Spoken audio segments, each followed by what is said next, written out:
Тэгэхээр энэ танилцуулга дээр бол 16 оныг 17 онтой харьцуулаад ингээд одоо гадаадын олон улсын зорчигч тээвэрлэлт бол 17%-аар, за орон нутгийн зорчигч тээвэрлэлт бол 40%-аар тус өссөн үзүүлэлттэй байна гэж. Тэгэхээр орон нутгт одоо зорчигч тээвэр өсөхөд нөлөөлж байгаа. За үнэ үлдэх бол харьцангуй өндөр байна. Тэгэхээр энэ орон нутгийн одоо агаарын хөлгийн зорчигч тээвэрлэлтийг одоо гүйцэтгэж байгаа компаниуд бол энэ хоорондын одоо өрсөлдөөн ямар байгаа юм, цаашдаа үнэ нь одоо буурах тийм боломж байна уу гэж. За үүнтэй уялдуулаад асуугаад бол орон нутгийн одоо онгоцны буудлуудын аюулгүй байдал үйлчилгээ ямар хөө байна? Энэ талаар нэг хариулт өгөөч. Одоо бол тухайлах юм бол Хэнтээ аймгийн төвийн онгоцны буудлыг бол гадны тусламжаар тийм ээ Кувейтийн 3.5 сая долларын ийм тусламжаар сайжруулна гэж яриад байгаа. Тэгэхээр дандаа одоо гадны гар харж явах бусад аймагуудын буудлууд ямар хөө байдалтай байгаа юм бэ гэж. За Хэнтээ аймгийг түүхэн аялал жуулчдын бүс болгож засгийн газар шийдсэн. Чингис хааны төрсөн дадал суманд одоо нисэх бодол байгаа. Тэгэхээр тэр би 100 очиж үзсэн. Дадлын нисэх онгоцны бодол бол ерөнхийдөө тун хүнд нөхцөл байдалтай байна. Одоо шууд онгоц бууна гэхэд бол шаардлага хангаж яах нүггүй юу? Гэх мэтлэнгээр ингээд ийм асуултыг би асуугаад байна л да. За хоёрдугаарт бол энэ олон улсын хэлэлцээрт нэгдэж орсноор бол аялал жуулчлал, эмнэлгийн үйлчилгээ, за тэгээ хөдөө аж ахуйн чиглэлээр одоо агаарын хөлгийг ашиглах ийм үйлчилгээ бол нэмэгдэнэ гэсэн ийм зорилтыг дэвшүүлж байгаа юм байна. Экспортыг одоо дэмжинэ гэж. Тэгэхээр экспортыг дэмжих одоо ачаа тээвэрлэлтийн энэ агаарын хөлгийн үйлчилгээ явуулж байгаа. Одоо МЯАТ бол ийм ажил үйлчилгээ бол эрхэлдэг баг. Ийм одоо ажил үйлчилгээ эрхэлдэг одоо хувийн хвшлийн агаарын компаниуд байна уугүй юу? Тэгэхээр энэ ер нь цаашдаа ямар ирээдүй байгаа юм бэ гэж. За хуучин тогтолцооны үед бол 18 аймаг 330-аад одоо сум суурин газартаа бол агаарын одоо тээврийн үйлчилгээ үзүүлдэг байсан. Зорчигч тээвэр, шуудан, за эмнэлгийн тусламж, за хөдөө аж ахуйн бидний одоо яриад байгаа энэ хөдөө аж ахуйн чиглэлээр одоо ижүүрэн үйлчилгээгүүд үзүүлдэг байсан. Тэрийг одоо ингээд нураацсан. Тэгээ 30-аад жил болоод одоо эргэж нух гэдэг шиг эргээ дахиад одоо энийг босгох тухай асуудал яриад байна шүү дээ. Босгохоос өөр арга байхгүй. Энэ ч одоо бодлоготой, судалгаатай, төлөвлөлттэй байсан юм чинь бол энэ улс орныхоо одоо аргагүй онцлог нөхцөл байдал дээр тулгуурлаад өргөн уудам газар нутагтай ийм одоо хүн ам сэрэг оршин суудаг улс орны хувьд бол гарцаа байхгүй л одоо энэ агаарын тээвэрлэл тулгуурлах ийм шаардлага байна шүү дээ. Тэгэхээр энэ дээрээ одоо цаашдаа иргэний агаарын ерөнхий газар байна. Ер нь одоо ямар бодлого хэрэгжүүлэхээр ингэж төлөвлөж байгаа юм бэ? Одоо хойчин бол бид нар дандаа аан хоёроор одоо явдаг л байсан ийм л улсууд л да. Аймаг сум хоёрын хооронд бол. За энэ цаг нь дуусч байгаа шиг байна. За Содбаатар сайд хариулах уу.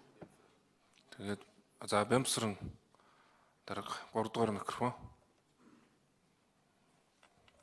За Бат Эрдэнэ гишүүний асуултанд хариулъя. Орон нутгийн нислэгийн үн буурах уу гэж.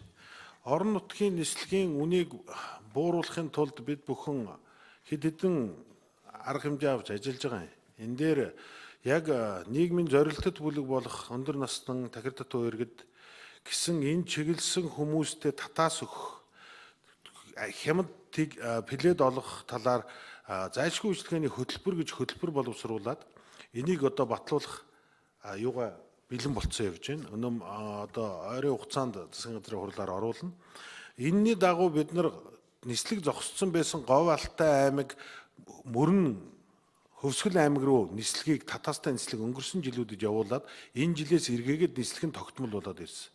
Энэ дээр бид нар энэ жил дахиад бид нар Баян-Хонгор аймаг, Баруун Урт гэсэн Сүхбаатар аймагуд руу татаалтаа нислэгийн тендер зарлалцсан одоо явж байна. Энд нисэх компаниуд оролцвол, жижиг оврын онгоцтой компаниуд оролцвол яг нийгмийн зорилттой бүлгүүдэд тодорхой амьдралтай одоо байгаагаас хямд үнээр үйлчлэх бололцоонуудыг бас тэдэнтэй хамтарч ажиллах юм. Дээр нь орон нутгийн шатхууны онгоцны шатхуун Улаанбаатарынхаас үнэтэй байдаг.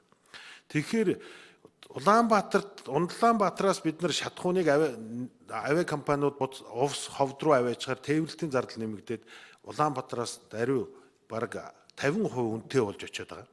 Тийм болохоор энийг бид бүхэн яаж хямдруулах вэ гэдэг дээр болж игэл Монгол улсын баруун талаас шатхуун оруулж ирэх, зүүн талаас онгоцны шатхуун оруулж ирэх асуудлуудыг судлаад хэд хэдэн яриа хэлцээрийг хийгээд явж байна. Хамгийн гол нь энэ дээр орон нутгийн нислэгийн зорчигч бол энэ жил өслөө гээд ерөнхийдөө ойролцоо 300 мянган зорчигч болж байгаа. Орон нутагта. Гэхдээ уул уурхай оюу толгойн зорчигч энэ дээр дамгаа олонх нь байгаад. Тэгэхээр орон нутгийн нислэг бол ялангуяа манай энэ нисхийн салбарын өөрөө бол эдийн засгийн чадвартай шууд нөлөөлөд байгаа. Хэрвээ одоо улсын эдийн засгийн байдал хүндрүүл нисхийн бас л эдийн засаг хүндрээл зорчигч буураад явцдаг. Агаарын эдийн засаг гайгуулаад ирвэл бас зорчигчийн тоо нэмэгдээд ирчдэг. Дээр нь дэд бүтц сайн хөгжөөд ирэхээр газрын тээвэртэй өрсөлдөх шаардлага ороод байгаа учраас энэ үнэхээр хүнд байгаа юм аа. Одоо унддаг автобусууд эдгээр гарсан Улаанбаатараас хаашгаа 400 км дотор бол нислэг ашиггүй болчиход байна. Одоо энэ дээр бол таны түрүүн асуусан хинтийн нисэх буудал. Энэ хинтийн нисэх буудал дээр бид нар ярьж агаад хинтийн засаг дарга хинтийн нисэх буудлын ярьж агаад Кувейтийн буцалтгүй тусламжаар одоо зурвас нисэх буудлыг барих гээд явж байна. Дадлын нисэх буудлын дээр аялал жуулчлал болгогийн оюун эрдэнэ гишүүн санаачлаад бид манай дээр ажлын хэсэг гарцсан тэн дээр жижиг оврын онгоцууд буух тэр юмыг засахад бас ажлын хэсэг гарцсан явж байгаа. За таны асуусан тэр энэ хилцээрт нэгдснээр эмнэлгийн үйлчилгээ, хөдөө аж ахуйн үйлчилгээ хийж байгаа энэ авиаг боломжууд илүү нэмэгдэх үү гэж нэмэгдэнэ. Тэр нь одоо та бүхэн мэдж байгаа бох инх хамгаалан гишүүн бол энийг маш сайн дэмжиж ажилласан манай дээр байдаг. Бид бүхэн өөр дээрээ онгоц угсрах ажлыг эхнээс нь хийгээд эхэлсэн байгаа. Энэ онгоц угсрах ажлыг Мяатын агаар хөлгийн засвар үйлчилгээний газар дээр жижиг оврын онгоцыг угсраад энэ хилцээрт нэгдсэн орнуудаа бас татваргүйгээр нийлүүлэх бололцоонд гарч ирэх юм.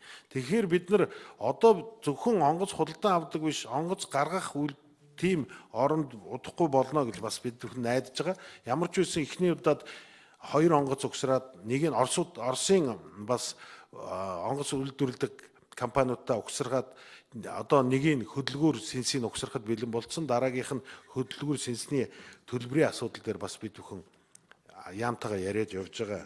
Тийм болохоор 1 минут сонгож өгье. 3 дугаар микрофон. Сая бид нар хавар 5 сард ерөнхий зориулалтын хөтөлбөрөө батлуулж авсан. 4 жилийн хугацаанд хэрэгжих.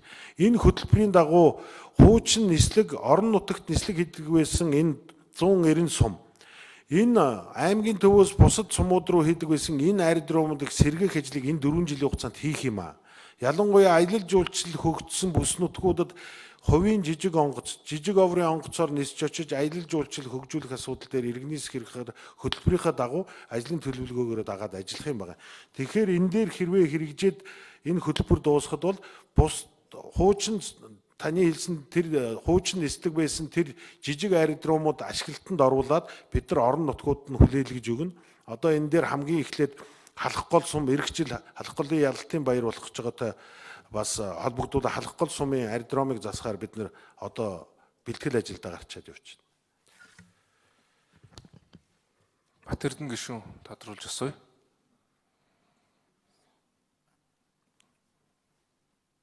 За баярлалаа. Би дөрөв цаг багтаагүй учраас би нэг зүйл нэмээд сууя. Энэ эрүүл мэндийн одоо тусламж үйлчилгээнд агарын тээврийг ашиглах бол одоо тулгымдсан ийм асуудал л да. Хөдөө сум орон нутгаас яаралтай одоо эмнэлгийн тусламж үзүүлэх иргэдийг зөөх тээвэрлэх энэ ажил дээр бол одоо та бүхэн маань онцгой анхаарах хэрэгтэй байна. Бид өмнө засгийн газарт ажиллаж байхдаа энэ цэргийн госпиталь гэмтлийн эмнэлэг хоёр дээр бол бэртлөө түлээж авдаг ийм одоо юуг бол талбайг бол засцсан байгаа. Тэгээд цаашлах юм бол энэ шинэ нисэх онгоцны буудлын руу шилжиж байгаатай холбоотой тэнд одоо буугаад нааш нь Улаанбаатар хотын энэ нэгдсэн эмнэлгүүд рүү тээвэр зөөвөр хийнэхэд бол бас хүндрэлтэй. Энэ хуучин нисэх аэродромын ойрхон одоо буудлуудаа яаж ашиглахын түшиглэхийн гэдэг юм дээр та нар бодож байгаа юм зүйл байна уу? За ажлын хэсгийн 3 дугаар микрофон Бямсрын дарга хариулъя. Дараа нь Содбаатар сайд нөгөө байр яамны байр суурийг За эрүүл мэндийн салбарт энэ нисхийн салбарыг ашиглах үнэхээр зайлшгүй хэрэгцээ байгаад байгаа. Энэ нь бол бүр онц чухал шаардлагатай болчиход байгаа. Энэ дээр одоо манай нисхийн салбар дээр үйлчилгээ үзүүлж байгаа Хүннүү Air Mongol, дээр нь Blue Sky, Geosan гэсэн компаниуд эмнэлгийн үйлчилгээний өвчтөн зөөх ажлыг хийж байгаа. Гэхдээ энэ бол яг үнэндээ нэг өвчтөн зөөхөд маш өндөр зардалтай байгаад байгаа.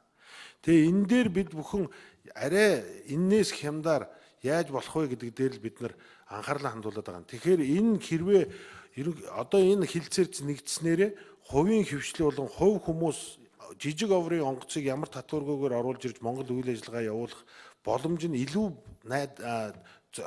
юу болох юм аа? Сайн болох юм аа. Тэгэхээр энэ дээр бид нар оруулж ирэхэд сонирхож байгаа хүмүүс ч манад хандж байгаа. Эрүүл мэндийн үйлчилгээ хий гэсэн ийм газар. Дээр нь бид нар одоо За Содбаатар сайд микрофоныг өгье.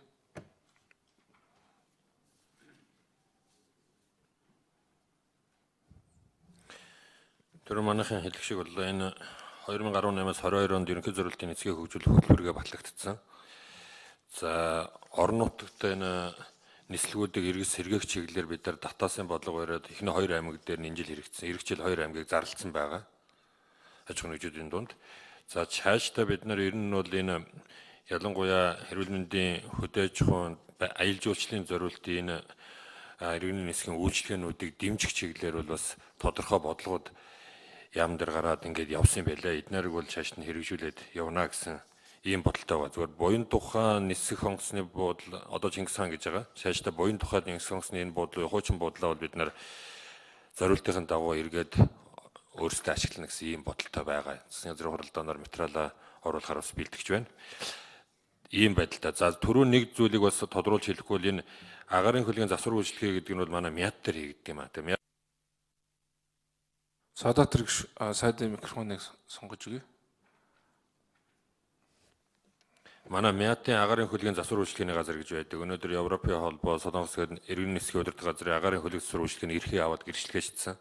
Зөвхөн 17 онд тэгэхэд 50 гаруй гадаадын агарын хөлийг засвар үйлчлэгээ хийцэн байгаа юм. Тэгээ эднэрийг орж ирэхэд бас энэ юу нэгдэх юм бол биднэрт бас давуу талууд боломжууд нэгдэж байгаа.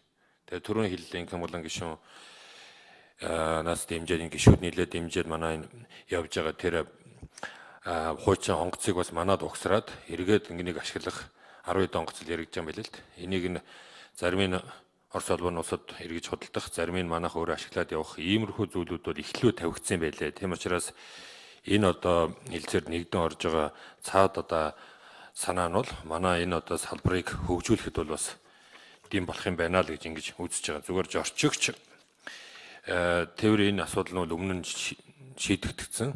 Одоо ч гэсэн хүн чөлөөлөгдөд явдаг ийм байдалтай байна. За гişүүд асуулт дууслаа. Хуулийн төсөлтэй холбогдуулан үг хэлэх гişүүд байвал нэрээ өгнө.